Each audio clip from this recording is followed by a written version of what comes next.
આશા foundation Hathijan Daskroi તાલુકાના ત્યાં અચાનક થોડા પક્ષીઓ મૃત્યુ પામ્યા એવી અમારા નાયબ પશુપાલક નિયામક અમદાવાદને જાણ થતાં ત્યાં પશુપાલનની આખી ટીમ ત્યાં પહોંચી ગઈ અને તપાસ કરતાં ત્યાં 7મી તારીખે 7 પશુઓ 30મી તારીખે 7 પશુઓ અને 31મી તારીખે 19 કુલ ત્યાં 6 પક્ષીઓના મૃત્યુ થયા હતા.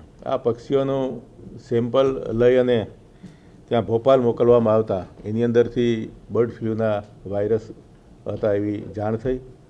એટલે તાત્કાલિક એને ત્યાં જે પશુઓ હતા આ જગ્યા ઉપર અને એના 1 કિલોમીટરના એરિયામાં એનું જે કલિંગ કરવામાં આવ્યું અને આ કલિંગની અંદર લગભગ 1481 પક્ષીઓનું કલિંગ કરી દીધું. એટલે એટલો વિસ્તાર છે એ સેફ થઈ ગયો.